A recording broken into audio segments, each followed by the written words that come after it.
US intelligence की एक report आई है जहां पर पाकिस्तान को क्लियरली फ्लैग करा गया है as a major threat to America. ना तक कि मिसाइल्स जो तुलसी गाबड़ ने थोड़े टाइम पहले बोला, यहां तक कि इस्लामिज्म और दूसरी चीजों के ऊपर भी, वेपन्स ऑफ मास डिस्ट्रक्शन के ऊपर भी इनका नाम आया है। ये बड़ी इंटरेस्टिंग सी डेवलपमेंट है। आप जरा देखेंगे कि साहब किस तरह से ये जो धीरे धीरे करके आपका ये गेम जो है आगे चल रहा है। And when you are actually looking at the situation जो पाकिस्तान से है वो धीरे-धीरे करके डेवलप हो रही है। इसके ऊपर मैं आपको रिपोर्ट दिखाता हूँ। सबसे पहले नमस्कार, जय हिंद and welcome to Dev talks. जैसे मैं बोल रहा था, यूएस इंटेलिजेंस की एनुअल थ्रेट असेसमेंट रिपोर्ट आई है, यूएस इंटेलिजेंस कम्युनिटी की, मार्च 2026 के। और मैंने पूरी रिपोर्ट पढ़ी है जिसके अंदर बहुत सारी चीज़ों के बारे में मेंशन्ड है, रशिया, चाइना, ये वो। लेकिन जो सबसे इंटरेस्टिंग जो हमारे लिए है वो है पाकिस्तान।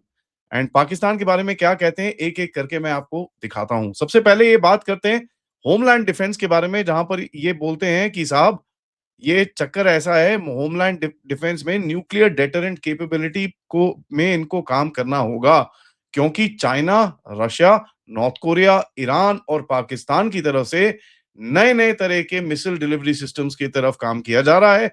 एंड ये चीज़ पता चल रही है कि भाई जो आपको पूरा जो इनको स्ट्रक्चर बनाना है अपनी मिसाइल डिफेंस के लिए, उसके बारे में आगे ये लोग बात करते हैं। देखिए, ये चीज़ तो तुलसी गाबड़ ने थोड़े टाइम पहले एक हियरिंग में भी बोली थी कि पाकिस्तान लॉन्ग रेंज मिसाइल्स बना रहा है। और ये डिस्कस नहीं हुआ जब से ट्रंप एडमिनिस्ट्रेशन आई है, लेकिन ये पहली बारी तुलसी गाबड़ की तरफ से ये सामने लेके आए हैं।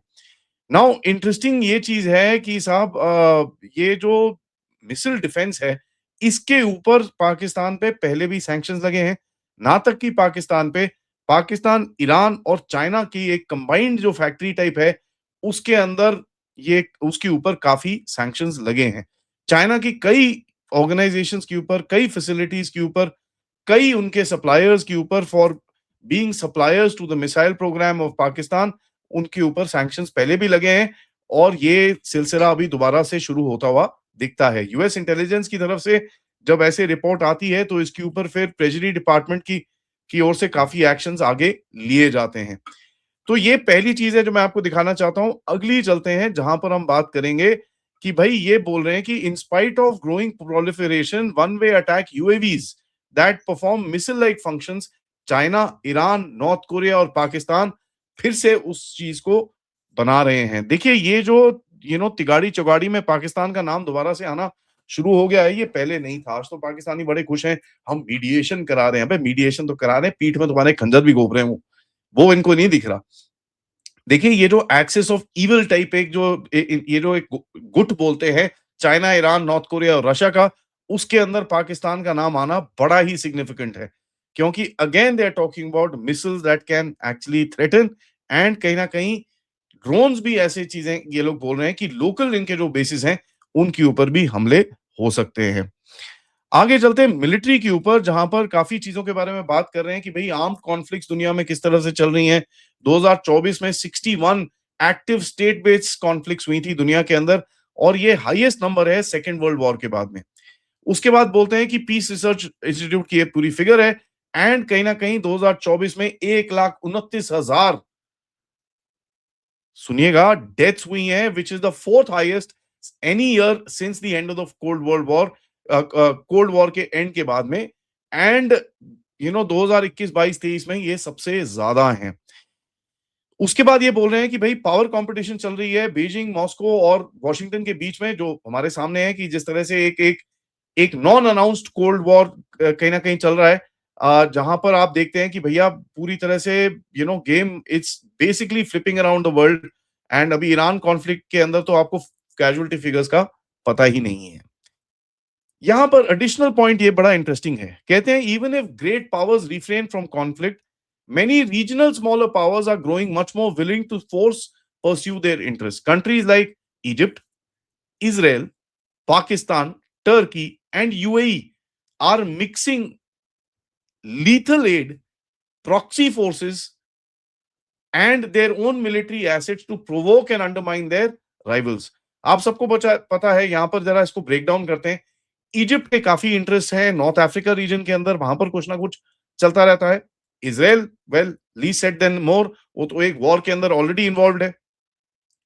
उसके बाद हिजबुल्लाह, हमास, हूतीज, ये वो काफी कुछ उसका चल रहा है। Pakistan, India, Afghanistan and future में ईरान के साथ भी कुछ हो सकता है। टर्की सीरिया के अंदर इसराइल के अगेंस्ट में काम कर रहा है। UAE, Sudan and many other region जहां पर इनकी प्रॉक्सी फोर्सेस चल रही हैं, इनको बेसिकली ये 3 4 5 लोगों को कॉल आउट किया गया है फॉर यूजिंग प्रॉक्सी फोर्सेस अपने इंटरेस्ट को आगे लेके जाने के लिए। और बोलते हैं कि भाई they are willing to use deniable coercive violent approaches to below the threshold of war. Deniable मतलब वही है टेररिज्म। प्रॉक्सी फोर्सेस का यूज करेंगे आप और ये सब काम करेंगे। आगे चलते हैं।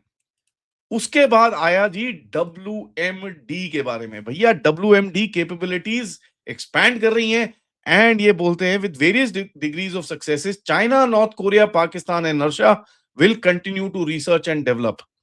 इंडिया का नाम भी है यहां पर। बोलते हैं भाई इंडिया के पास ऑलरेडी कैपेबिलिटी ये है, तो ऑब्वियसली ये कैपेबिलिटी है which is acceptable and they very clearly mentioned कि इंडिया के पास भी ये कैपेबिलिटी ऑलरेडी है। ठीक है, एंड वो उसके ऊपर डेवलप करता रहता है। लेकिन इंडिया का नाम इस चौगाड़ी के सेपरेट रखना is a big marker right very there, क्योंकि ये एक एक्सेप्टेबल पावर लिमिट में आप इसको देखते हैं। लेकिन अब आती है भारी वाली स्लाइड जहां पर सो कॉल्ड साउथ एशिया के बारे में बात करी जा रही है। बोल रहे हैं कि भाई सिक्योरिटी चैलेंजेस बहुत सारे हैं। इंडिया, यूएस बोलता है कि इंडिया और पाकिस्तान का एक बड़ा रिस्क है न्यूक्लियर कॉन्फ्लिक्ट का। और जिस तरह से पिछले साल में ये जो एक ऑपरेशन सिंदूर हुआ और कहीं ना कहीं जो पाकिस्तान के टेररिस्ट अटैक किया जाता है पहलगाम के अंदर, उसने एक एक थ्रेशोल्ड बताया है कि उस थ्रेशोल्ड को क्रॉस करके वो फुल वॉर के अंदर जा सकता है। चलिए ठीक है, ये सब तो हमको पता ही है।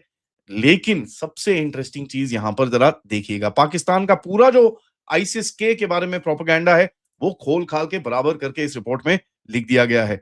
ISIS K maintains a foothold in the region and aspires to conduct external attacks, but the Taliban is moving in security services and has taken aggressive action. ये चीज हम लोग बोलते रहते हैं कि भाई तालिबान एंटी आईसिस काम करता है।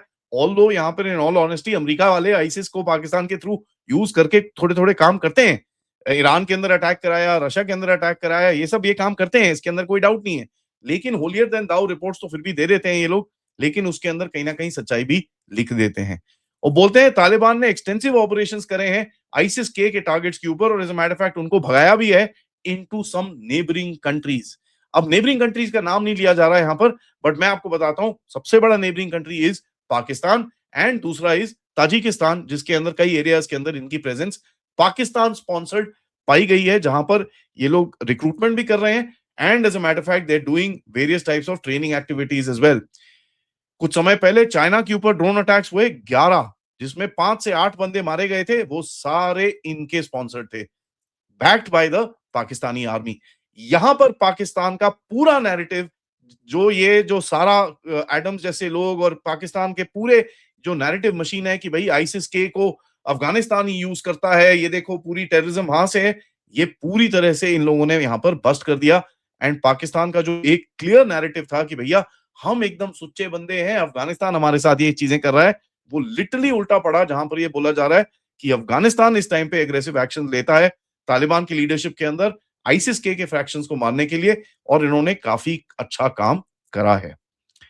एंड लास्टली मैं आपको यहां पर एक और बताऊं कि सबसे बड़ी चीज जो इन्होंने इस पूरे नैरेटिव को फूकने के लिए करी है is about the Islamist agenda, जो मुस्लिम ब्रदरहुड की तरफ से कर रहे हैं और अलकायदा और आईसिस को भी यूज करके कई नेशन जो काफी काम करते हैं, और बोल रहे हैं कि this often appeals to Islamic identities and ideologies to fuel recruiting and financial support for these terrorist groups, individuals around the world। तो ये बढ़िया एक चीज है कि भाई पाकिस्तान को ये रिपोर्ट पढ़नी चाहिए, क्योंकि by the way it is an indictment of Pakistan ISI की जो टेढ़ी मेढ़ी एक्टिविटीज हैं, उसका पूरा चिट्ठा पत्रा खोल के इन लोगों ने इस रिपोर्ट में रख दिया है। This is a public report. US की जो इंटेलिजेंस कम्युनिटी की terror assessment report, threat assessment report, आप भी पढ़ सकते हैं इसको। It's a public report.